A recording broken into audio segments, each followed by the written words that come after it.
I have nothing bad at all to say about him. Were you destined to be a lawyer, Chuck? No, I came from a factory family, and I knew sometime in high school that I wanted to be a lawyer, but it was a long time coming. And You a native of Jamestown? yes. Yeah. Yes, and I eventually, after 6 years, I went to law school, and Having gone to college where? Michigan State, Okay. and then I got someplace along the line, I got an MBA from Wayne, and Detroit? yep, and then I decided to go to law school, and my wife supported me, and don't go feeling sorry for her because I've been supporting her ever since. You did bring that up, you know. Yeah. That she should be the one interviewed? Yeah, any sacrifices, something like that. And then you went to law school where? University of Buffalo. Okay. And as I said, I got a master's from Wayne State, and I started law school in 1966, graduated in 1969, and went back to Detroit to practice, and came back here in 1970. So what did you do in Detroit? Was it a big firm there or a small firm? Or? As a matter of fact, it was a CPA firm. Okay. And I practiced with them and decided I wanted to practice law. Did you want to get into tax law? Or was that something that you were kind of moving yourself towards? Yeah, and eventually that's what I started at Jopita, and then I ended up in general practice. Yeah. So how did Kenny reel you in? I had been down before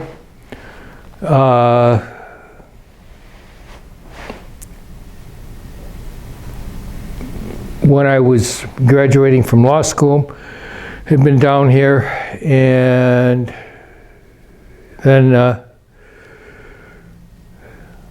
I didn't come, and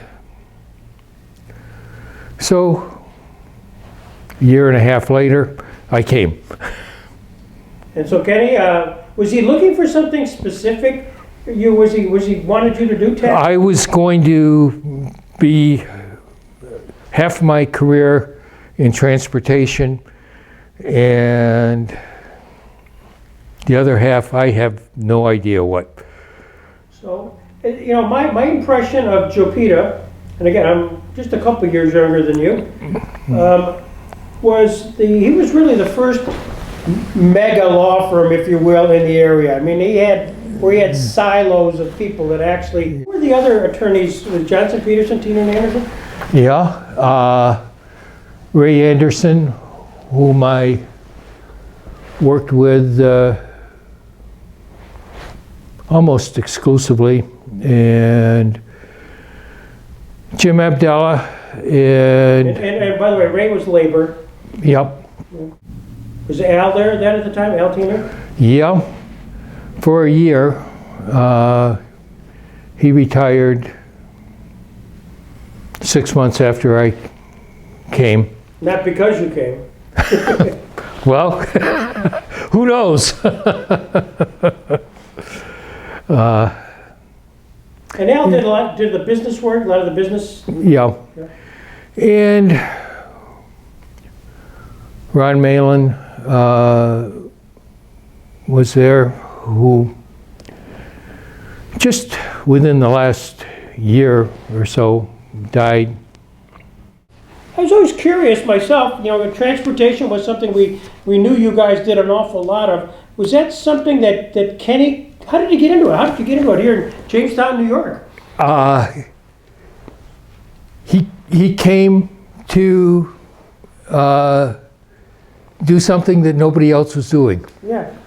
And so that was transportation really Ron's niche, or was it Kenny's? Ken's. Ken's, yeah. Originally. Yeah. And Ronnie went by. Then did Ward come after you then? Yeah. Ward came,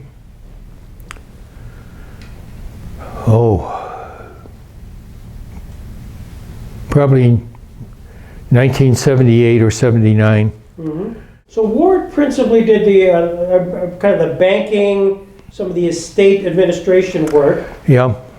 And John was litigation. Yep.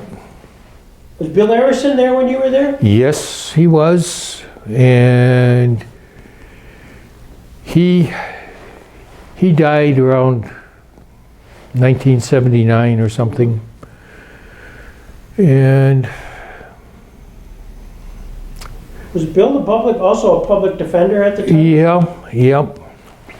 Was that awkward in the sense of having you got a big firm and you got really one person in the public sector, if you will? Was that, I'm thinking of this corporate structure, all of a sudden you got somebody out there doing that kind of stuff? No, I just accepted it. Yeah. Did you, now, having been with Joe Pita, and did you guys meet like on a daily basis as a team? Or? We met once a week, but that was it. And did Jim, was he there when you came, or did he come afterwards? No, he was there when I came, and in fact, probably he's the reason I came. Was that right? I was impressed with him. Joe Pita for many, many years. Yeah. And then you and sort of John kind of went on your own, didn't you? Yep. Beckstrom and Plum, I'm sort of remembering that. Yep. Where did you go? Where was your office? We went into the building we're in now. Okay. And went there January 15th, 1989, except we didn't actually get to move because it wasn't done until January 28th or 29th. It's Beckstrom and Plum, and it's you two guys over there. And what you were doing estates work and sort of general practice, as I recall, Chuck. And John was doing litigation. Yep. And that was the split, sort of of things to do. Pretty much. Yeah. As I said, I was pretty much general practice, except I ended up with 13 or 14 schools, and it was okay. Did you do the labor negotiations that Ray used to do, type of things? Yes. Yeah. Yeah. I know Ray always, you'd never see him. I mean, he was a late night guy, you know? We also never saw him. You and Beckstrom and Plum, and then when did Dana become part of your world?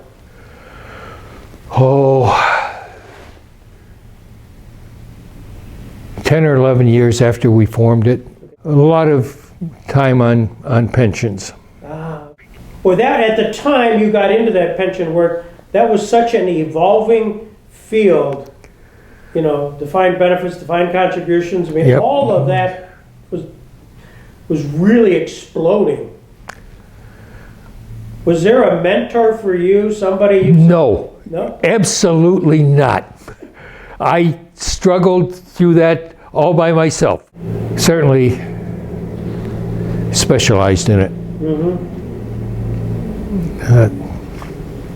Well, I don't think there's anybody else in the area that did that. Nope. And you had to go to Erie or Buffalo or something like that.